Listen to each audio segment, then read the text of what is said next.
ಸ್ನೇಹಿತರೆ, ಮೀಡಿಯಾ ಮಾಸ್ಟರ್ಸ್ಗೆ ಸ್ವಾಗತ ಸುಸ್ವಾಗತ. ಗೆಳೆಯರೆ, ಅದು 2017 ಬಾಹ್ಯಾಕಾಶದ ಮೇಲೆ ಕಣ್ಣಿಟ್ಟಿದ್ದ ನಾಸಾಗೆ ಅದೊಂದು ಕಾಯದ ಬಗ್ಗೆ ಮಾಹಿತಿ ಸಿಕ್ತು. ಅದು ಸರಿಸುಮಾರು 120 ಜ್ಯೋತಿರ್ವರ್ಷಗಳಷ್ಟು ದೂರ ಇದ್ದಂಥ ಆಕಾಶಕಾಯ.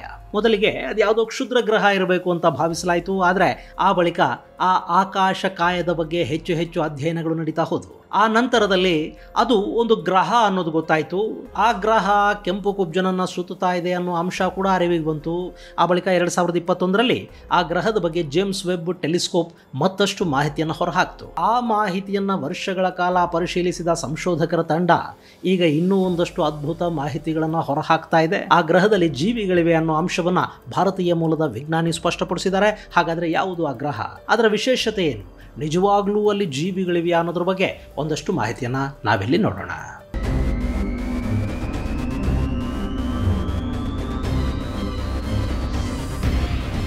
ಗೆಳೆಯರೆ, ಅದು 2022ರ ಸಮಯ.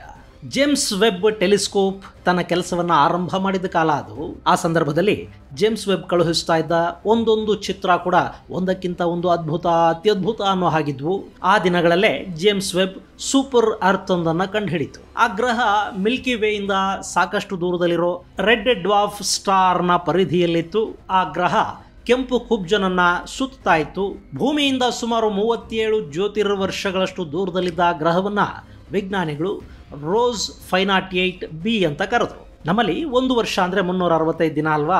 ಆದರೆ ಆ ಗ್ರಹದಲ್ಲಿ ಬರೀ 11 ದಿನಕ್ಕೊಂದು ವರ್ಷ ಆಗಿ ಹೋಗುತ್ತೆ ಅನ್ನೋದನ್ನು ನಾಸಾ ಸ್ಪಷ್ಟಪಡಿಸ್ತು. ಅಂದರೆ ಅಲ್ಲಿ ಕಾಲ ಬೇಗ ಓಡುತ್ತೆ. ಹಾಗೆಯೇ ಮುಂದೊಂದು ದಿನ ಈ ಗ್ರಹ ಭೂಮಿಯ ಹಾಗೆ ಸ್ಥಿರವಾದ ಕಕ್ಷೆಯನ್ನು ಪಡ್ಕೊಂಡು ಭೂಮಿಯ ಥರನೇ ಬದಲಾಗುತ್ತೆ ಅನ್ನೋ ಭರವಸೆ ನಾಸಾದ ವಿಜ್ಞಾನಿಗಳಿಗಿತ್ತು.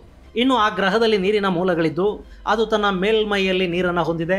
ಈ ರೋಸ್ 508b ಭೂಮಿಗಿಂತಲೂ 4 ಪಟ್ಟು ದೊಡ್ಡದಾಗಿದ್ದು ಈ ಗ್ರಹದ ಕೇಂದ್ರ ಬಿಂದುವಾಗಿರುವ ರೆಡ್ ಸ್ಟಾರ್ ಸೂರ್ಯನಿಗಿಂತಲೂ ಕಡಿಮೆ ದ್ರವ್ಯ ರಾಶಿಯನ್ನ ಹಾಗೂ ಕಡಿಮೆ ಗುರುತ್ವ ಶಕ್ತಿಯನ್ನ ಹೊಂದಿದೆ ಅನ್ನೋ ಮಾಹಿತಿಯನ್ನು ಕೂಡ ನಾಸಾ ಬಿಡುಗಡೆ ಮಾಡಿತು.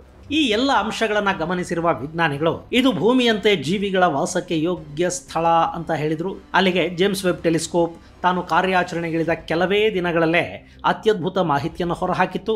ಇದರ ಜೊತೆಗೆ ಜೇಮ್ಸ್ ವೆಬ್ ಸುಮಾರು 124 ಜ್ಯೋತಿರ್ವರ್ಷಗಳಷ್ಟು ದೂರದಲ್ಲಿರೋ ಗ್ರಹಗಳ ಬಗ್ಗೆ, ಕಾಯಗಳ ಬಗ್ಗೆ ಇನ್ನಷ್ಟು ಮಾಹಿತಿಯನ್ನು ಕೊಡ್ತಾ ಹೋಗ್ತಾ ಇತ್ತು. ಆ ಮಾಹಿತಿಗಳನ್ನೆಲ್ಲ ಕಲೆ ಹಾಕಿ ಅವುಗಳನ್ನು ಪರಿಶೀಲನೆ ಮಾಡ್ತಾ ಇದ್ದ ವಿಜ್ಞಾನಿಗಳಿಗೆ ಈಗ ಅಚ್ಚರಿಯ ಅಂಶ ಕಂಡು ಬಂದಿದೆ.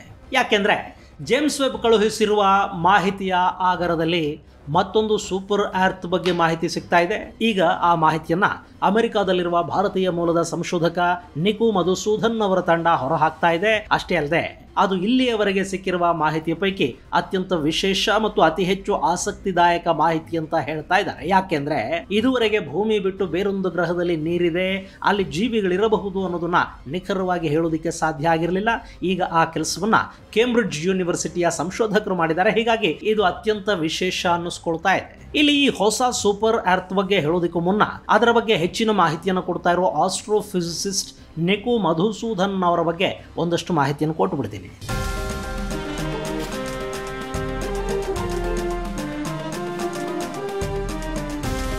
ಗೆಳೆಯರೆ, 1980ರಲ್ಲಿ ಭಾರತದಲ್ಲಿ ಜನಿಸಿದ ಮಧುಸೂದನ್ ಬನಾರಸ್ ಹಿಂದೂ ಯೂನಿವರ್ಸಿಟಿಯ ವಿದ್ಯಾರ್ಥಿ. ಇಂಡಿಯನ್ ಇನ್ಸ್ಟಿಟ್ಯೂಟ್ ಆಫ್ ಟೆಕ್ನಾಲಜಿಯಲ್ಲಿ ಬಿಟೆಕ್ ಪದವಿಯನ್ನು ಪಡ್ಕೋತಾರೆ. ಆ ಬಳಿಕ ಅವರು ಮ್ಯಾಸಾಚ್ಯುಸೆಟ್ಸ್ ಇನ್ಸ್ಟಿಟ್ಯೂಟ್ ಆಫ್ ಟೆಕ್ನಾಲಜಿಯಲ್ಲಿ ಮಾಸ್ಟರ್ಸ್ ಅನ್ನು ಪಡಿತಾರೆ. ಮುಂದೆ ಅಲ್ಲೇ ಪ್ಲಾನೆಟರಿ ಸೈನ್ಸ್ ಅಲ್ಲಿ PhD ಅನ್ನು ಪಡ್ಕೊಂಡ ಮಧುಸೂದನ್ ಡಾಕ್ಟರ್ ಸಾರಾ ಸಿಗರ್ ಅವರ ಮಾರ್ಗದರ್ಶನದಲ್ಲಿ ಕೆಲಸ ಮಾಡ್ತಾ ಹೋದ್ರು. ಸಾರಾ ಅವರು ಎಕ್ಸೋ ಪ್ಲಾನೆಟ್ಗಳ ಮೇಲೆ ಹೆಚ್ಚಿನ ಕೆಲಸವನ್ನು ಮಾಡಿದ್ದಾರೆ. ಹೀಗಾಗಿ ಮಧುಸೂದನ್ಗೆ ಕೂಡ ಈ ಎಕ್ಸೋ ಪ್ಲಾನೆಟ್ಗಳ ಬಗ್ಗೆ ಹೆಚ್ಚಿನ ಆಸಕ್ತಿ ಉಂಟಾಯಿತು. ಸೊ ಅವರು ಆ ವಿಷಯದಲ್ಲಿ ಹೆಚ್ಚು ಸಂಶೋಧನೆಗಳಲ್ಲಿ ತೊಡಗಿಸ್ಕೊಳ್ತಾ ಹೋದ್ರು. ಇದರ ಜೊತೆಗೆ ಕೇಂಬ್ರಿಡ್ಜ್ ವಿಶ್ವವಿದ್ಯಾಲಯದಲ್ಲಿ ಪ್ರೊಫೆಸರ್ ಆಗಿ ಕೆಲಸ ಮಾಡ್ತಾ ಇರುವ ನಿಕು ಮಧುಸೂದನ್ ಹೈಸೀನ್ ಪ್ಲಾನೆಟ್ ಅನ್ನೋ ಅದ್ಭುತ ಕಾನ್ಸೆಪ್ಟ್ ಅನ್ನು ಕೂಡ ಪರಿಚಯ ಮಾಡಿಕೊಟ್ಟಿದ್ದಾರೆ. ಇಲ್ಲಿ ಹೈಸೀನ್ ಅಂದ್ರೆ ಒಂದು ಗ್ರಹದ ವಾತಾವರಣದಲ್ಲಿ ಅತಿ ಹೆಚ್ಚು ಪ್ರಮಾಣದಲ್ಲಿ ಹೈಡ್ರೋಜನ್ ಇದ್ದು ಆ ಗ್ರಹ ಸಾಗರಗಳಿಂದ ಕವರ್ ಆಗಿದ್ರೆ ಅಂಥ ಗ್ರಹಗಳನ್ನ ಹೈಸೀನ್ ಪ್ಲಾನೆಟ್ ಅಂತ ಕರೀತಾರೆ. ಇದನ್ನು ಪರಿಚಯಿಸಿದ ಕೀರ್ತಿ ಮಧುಸೂದನ್ ಅವರಿಗೆ ಸಲ್ಲತ್ತೆ. ಹೀಗೆ ಕೇಂಬ್ರಿಡ್ಜ್ ಅಲ್ಲಿ ಪ್ರೊಫೆಸರ್ ಆಗಿ ಬಾಹ್ಯಾಕಾಶ ಸಂಶೋಧಕರಾಗಿ ಕೂಡ ಕೆಲಸ ಮಾಡ್ತಾ ಇರೋ ಮಧುಸೂದನ್ ಅವರ ತಂಡಕ್ಕೆ 2022ರಲ್ಲಿ ಒಂದಷ್ಟು ಮಹತ್ವದ ವಿಷಯಗಳು ಗಮನಕ್ಕೆ ಬರುತ್ತವೆ. ಅದು ಜೇಮ್ಸ್ ವೆಬ್ ಕಳುಹಿಸಿಕೊಟ್ಟಿದ್ದು ಮಾಹಿತಿ. ಅದರಲ್ಲಿ ಗ್ರಹವೊಂದರಲ್ಲಿ methane, carbon dioxide, dimethyl disulphide ನಂಥ ಅನಿಲಗಳಿರೋದನ್ನ ಜೇಮ್ಸ್ ವೆಬ್ ಕನ್ಫರ್ಮ್ ಮಾಡುತ್ತೆ. ಇದು ಯಾವ ಗ್ರಹ ಅಂತ ಹುಡುಕ್ತಾ ಹೋದ ಸಂಶೋಧಕರ ತಂಡಕ್ಕೆ 2017ರಲ್ಲಿ ಪತ್ತೆಯಾಗಿದ್ದ ನಮ್ಮ ಸೌರಮಂಡಲದಿಂದ 124 ಜ್ಯೋತಿರ್ವರ್ಷಗಳಷ್ಟು ದೂರದಲ್ಲಿದ್ದ ಗ್ರಹ ಅದು ಅನ್ನೋದು ಖಚಿತವಾಯಿತು. ಆ ಗ್ರಹ ಕೂಡ ಕೆಂಪು ಕುಬ್ಜವೊಂದನ್ನು ಸುತ್ತುತ್ತಾ ಇತ್ತು. ಇನ್ನು ಜೇಮ್ಸ್ ವೆಬ್ ಕಳುಹಿಸಿದ ಮಾಹಿತಿಯನ್ನ 2023ರಲ್ಲಿ ಮತ್ತೊಮ್ಮೆ ಕ್ರಾಸ್ ಚೆಕ್ ಮಾಡಿಕೊಳ್ಳಲಾಯಿತು. ಅಲ್ಲಿಂದ ಬಂದ ಸಿಗ್ನಲ್ಗಳು ಆ ಎಕ್ಸೋ ಪ್ಲಾನೆಟ್ ಅಲ್ಲಿ ಡೈಮಿಥೈಲ್ ಸಲ್ಫೈಡ್ ಹಾಗೂ ಡೈಮಿಥೈಲ್ ಡೈಸಲ್ಫೈಡ್ ಇರೋದನ್ನ ಕನ್ಫರ್ಮ್ ಮಾಡಿದ್ವು. ಅಲ್ಲಿಗೆ ಮಧುಸೂದನ ಅವರಿಗಿದ್ದ ಅನುಮಾನ ನಿಜ ಆಗ್ತಾ ಹೋಯಿತು. ಯಾಕೆಂದ್ರೆ ಈ ಡೈಮಿಥೈಲ್ ಸಲ್ಫೈಡ್ ಹಾಗೂ ಡೈಮಿಥೈಲ್ ಡೈಸಲ್ಫೈಡ್ ಇದೆಯಲ್ಲ, ಇದು ಜೀವಿಗಳಿಂದ ಹೊರಬರುವಂಥ ಅನಿಲ. ಸೊ ಈ ಅನಿಲ ಅಲ್ಲಿದೆ ಅಂದರೆ ಅಲ್ಲಿ ಖಂಡಿತವಾಗಿ ಜೀವಿಗಳಿರಬಹುದು ಅಂತ ಮಧುಸೂದನ ಅವರ ತಂಡ ಹೇಳ್ತಾ ಇದೆ. ಅದರ ಜೊತೆಗೆ ಈ ಗ್ರಹ ಕೂಡ ಹೈಸಿನ್ ಗ್ರಹ ಅಂತ ಮಧುಸೂದನ್ ಹೇಳ್ತಾ ಇದ್ದಾರೆ. ಈಗ ಈ ಹೊಸ ಸೂಪರ್ ಅರ್ತ್ ಸಿಕ್ಕಿರೋದು ಬ್ರಹ್ಮಾಂಡದಲ್ಲಿ ಸಾಕಷ್ಟು ಭೂಮಿಗಳಿವೆ ಅನ್ನೋದಕ್ಕೆ ಸಾಕ್ಷಿಯನ್ನು ಒದಗಿಸ್ತಾ ಇದೆ. ಇನ್ನು ಈ ಹೊಸ ಗ್ರಹಕ್ಕೆ K2-18b ಅಂತ ಹೆಸರಿಡಲಾಗಿದೆ. ಹಾಗೇನೆ ಈ ಗ್ರಹದ ಬಗ್ಗೆ ಜೇಮ್ಸ್ ವೆಬ್ನಿಂದ ಇನ್ನಷ್ಟು ಮಾಹಿತಿಯನ್ನು ಕಲೆ ಹಾಕೋದಕ್ಕೆ ಸಿದ್ಧತೆಗಳು ಕೂಡ ನಡೆದಿವೆ. ಮುಂದಿನ ದಿನಗಳಲ್ಲಿ ಜೇಮ್ಸ್ ವೆಬ್ಗಿಂತಲೂ ಬಲಿಷ್ಠ ಟೆಲಿಸ್ಕೋಪ್ಗಳು ಬಂದ ನಂತರ ಈ ಬ್ರಹ್ಮಾಂಡದಲ್ಲಿ ಬೇರೆ ಬೇರೆ ಕಡೆಗಳಲ್ಲಿರುವ ಜೀವಿಗಳನ್ನು ಹುಡುಕಿ ಅವ್ರ ಜೊತೆ ಸಂವಹನವನ್ನು ಸಾಧಿಸೋದಕ್ಕೆ ಸಹಾಯ ಆಗುತ್ತೆ ಅಂತ ಮಧುಸೂದನ ಅವರ ತಂಡ ನಂಬಿದೆ.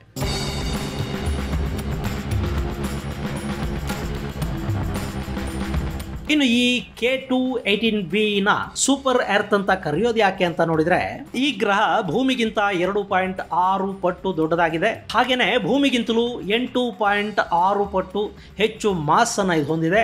ಈಗ ಸಿಕ್ಕಿರೋ ಮಾಹಿತಿಯಂತೆ ಇದು 124 ಜ್ಯೋತಿರ್ವರ್ಷಗಳಷ್ಟು ದೂರ ಇದ್ದು, ಅಲ್ಲಿ ಸಿಕ್ಕಿರೋ ಕಾರ್ಬನ್ ಬೇಸ್ಡ್ ಅನಿಲಗಳು ಈ ಗ್ರಹದಲ್ಲಿ ಜೀವಿಗಳು ವಾಸ ಮಾಡ್ತಾ ಇರಬಹುದು ಅಂತ ನಂಬೋ ಹಾಗೆ ಮಾಡ್ತಾ ಇದೆ. ಇಲ್ಲಿ ಗ್ರಹಗಳನ್ನು ಹತ್ತಿರದಿಂದ ಯಾಕೆ ಅಧ್ಯಯನ ಮಾಡೋದಕ್ಕೆ ಆಗೋದಿಲ್ಲ? ನಮ್ಮ ಚಂದ್ರ, ಮಂಗಳ ಗ್ರಹಗಳ ಹಾಗೆ ಅಲ್ಲಿಗೆ ಯಾಕೆ ಲ್ಯಾಂಡರ್ಗಳನ್ನು ಇಳಿಸೋದಕ್ಕೆ ಆಗೋದಿಲ್ಲ ಅಂತ ನೋಡಿದ್ರೆ, ಈ ಗ್ರಹಗಳಿಗೂ ಭೂಮಿಗೂ ಇರುವ ಅಂತರ ನಮಗೆ ಕಾಣಿಸುತ್ತೆ. ಗೆಳೆಯರೆ, ಈಗ ನಮ್ಮಲ್ಲಿರುವ ಟೆಕ್ನಾಲಜಿಯನ್ನು ಬಳಸಿಕೊಂಡು ನಭಕ್ಕೆ ಹಾರಿದ್ರೆ ನಾವು ಸಹಸ್ರಾರು ವರ್ಷಗಳ ಕಾಲ ಟ್ರಾವೆಲ್ ಮಾಡಿದ್ರೆ ಮಾತ್ರ ಈ K2-18b ಅನ್ನು ತಲುಪೋದಕ್ಕೆ ಸಾಧ್ಯ ಆಗುತ್ತೆ. ಸದ್ಯಕ್ಕೆ ನಮ್ಮ ರಾಕೆಟ್ಗಳ ವೇಗ 1 ಸೆಕೆಂಡ್ಗೆ 8.8 ಕಿಲೋಮೀಟರ್, ಅಂದ್ರೆ 1 ಗಂಟೆಗೆ 17,500 ಮೈಲಿಯಷ್ಟು ದೂರ ನಮ್ಮ ರಾಕೆಟ್ಗಳು ಕ್ರಮಿಸುತ್ತವೆ. ಆದ್ರೆ ಈಗ ಈ ಸೂಪರ್ ಅರ್ತ್ ಇರೋ ಪ್ರದೇಶಕ್ಕೆ ಹೋಗಬೇಕು ಅಂದ್ರೆ ನಾವು ಸೆಕೆಂಡಿಗೆ 3 ಲಕ್ಷ ಕಿಲೋಮೀಟರ್ ವೇಗದಲ್ಲಿ 124 ವರ್ಷಗಳ ಕಾಲ ಹೋಗಬೇಕಾಗಿ ಬರುತ್ತೆ. ಸೊ ಸದ್ಯಕ್ಕಂತೂ ನಾವು ಈ ಗ್ರಹವನ್ನು ತಲುಪೋದಕ್ಕೆ ಸಾಧ್ಯ ಆಗುದಿಲ್ಲ. ಮುಂದೆ ಏನಾದರೂ ವಿಜ್ಞಾನ ಬದಲಾಗಿ ನಮ್ಮಲ್ಲಿ ಕೂಡ ಹೆಚ್ಚಿನ ಪ್ರಮಾಣದ ತಂತ್ರಜ್ಞಾನ ಆವಿಷ್ಕಾರಗಳು ಸಾಧ್ಯ ಆದರೆ ಆಗ ನಾವಿಂಥ ಯೋಚನೆಯನ್ನು ಮಾಡೋದಕ್ಕೆ ಸಾಧ್ಯ ಆಗಬಹುದು. ಇಲ್ಲದೆ ಹೋದರೆ ನಮ್ಮ ಸಂಶೋಧನೆ ಕೇವಲ ನಮ್ಮಲ್ಲಿನ ಸೌರಮಂಡಲದ ಗ್ರಹಗಳಿಗಷ್ಟೇ ಸೀಮಿತ ಕೂಡ ಆಗಬಹುದು. ಒಟ್ಟಲ್ಲಿ ಜೇಮ್ಸ್ ವೆಬ್ನಂಥ ಟೆಲಿಸ್ಕೋಪ್ಗಳು ನಮಗೆ ಊಹಿಸೋದಕ್ಕೆ ಸಾಧ್ಯ ಆಗದಷ್ಟು ದೂರದ ಮಾಹಿತಿಯನ್ನು ಕೂಡ ರವಾನೆ ಮಾಡ್ತಾ ಇವೆ. ಇಂಥ ಟೆಲಿಸ್ಕೋಪ್ಗಳನ್ನು ಇನ್ನಷ್ಟು ಹೆಚ್ಚು ಮಾಡುವ, ಅವುಗಳ ಶಕ್ತಿಯನ್ನು ಮತ್ತಷ್ಟು ಹೆಚ್ಚಿಸುವ ಕೆಲಸ ನಡೆದ್ರೆ ಅದರಿಂದ ಮನುಷ್ಯನಿಗೊಂದಷ್ಟು ಲಾಭ ಆಗಬಹುದು. ಸದ್ಯಕ್ಕೆ ಭಾರತೀಯ ಮೂಲದ ಸಂಶೋಧಕರೇ ಈ ಮಾಹಿತಿಯನ್ನ ಹೊರ ಹಾಕ್ತಾ ಇರೋದು ನಮಗೆ ಹೆಮ್ಮೆಯ ವಿಷಯ ಕೂಡ.